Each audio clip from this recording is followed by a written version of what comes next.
It's been an incredible 18 months. We've completed 6 acquisitions in 2020, expanded into Canada, and then just acquired Chi-X Asia Pacific on July 1st. So with all of that, we've celebrated bringing on our 1,000th associate earlier this year. So Cboe is in fact expanded globally, expanded by asset class, and certainly our team is much, much larger than it has been historically when we were running basically just options in Chicago. So with that, the opportunity for employment here in all our locations has increased. And with that, we've expanded our human resources recruitment team. We're using much more analytically driven human resource initiatives. We've aligned our corporate diversity and inclusion goals with my team's goals and my goals. We've established a diversity leadership council and a Cboe Women's Initiative. So everywhere we look, we're very mindful of our environment, the communities that we operate in, and with that, how we go about recruiting. An important part of that is our internship program, as it always has been. But it's larger this year. So our program this year has 43 summer interns learning the business, helping out our teams. And when I mean the business, John, it's more broad now. It's not just, as it was when I started, how do you enter the exchange space? From my perspective, it was as a trader. It was how do I interact on a trading floor back in the 80s? And how do you progress your career from the financial perspective? That's not the case now.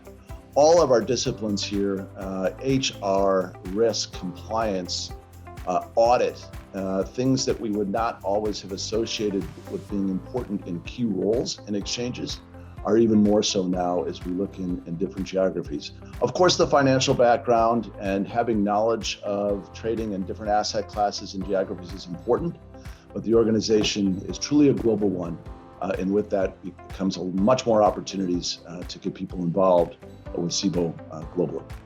Much of the hiring has been part of M&A, so we have been very, very fortunate to be able to retain the talent in many of the deals that we've executed in 2020.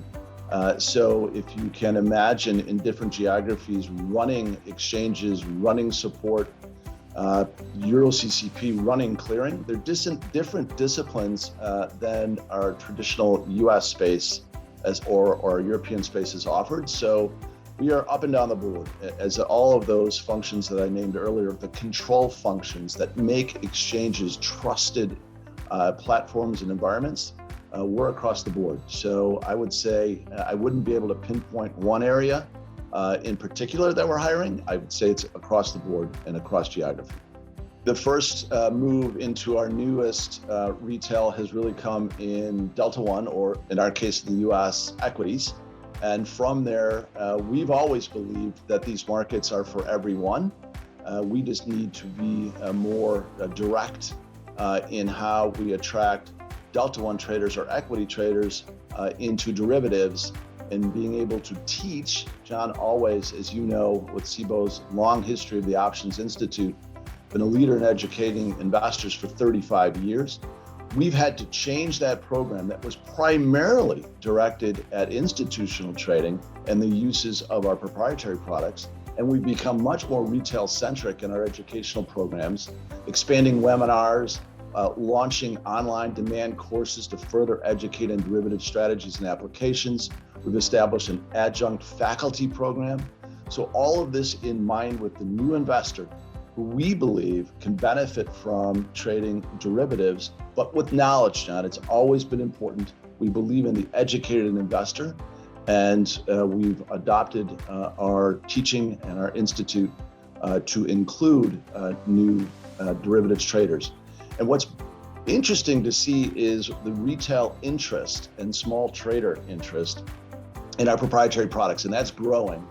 It's really in super short dated, low premium derivatives so far. For our proprietary products, we just think there's much more to touch, much more to educate, and we love the prospect as we look to the future. We look at the pattern of the trading, so it's not really relating to, and you say younger, I think it's just new investors They're not always young. There are many of them that are young, but there are, as I said earlier, we believe that these markets are built for everyone.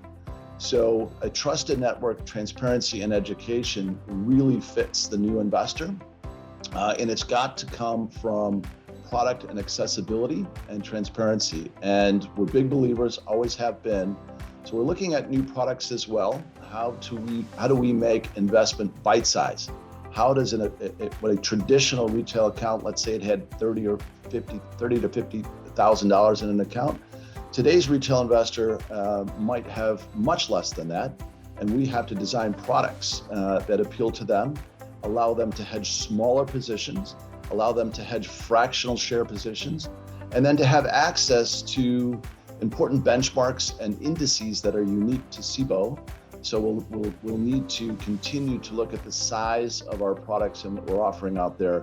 We've really reinvigorated the mini S&P SPX contract, XSP, as well as launched a mini VIX futures contract. So size, time, and duration of the trade, all important to the new investor. VIX and SPX will move to 24/5, very similar to the hours that we operate our VIX futures contract. And that is really the US benchmark is the S&P 500 SPX contract here at Cboe. And of course, measuring implied volatility, highly correlated globally in these markets. We really believe that VIX options needs the same the ability to trade near round the clock as VIX futures do. We need to be open. That's our responsibility, to allow access and to provide access for our investors near round the clock. And that's the goal. That's the opportunity. Be able to manage and have access to your positions in a near 24-hour a day, 5 days a week.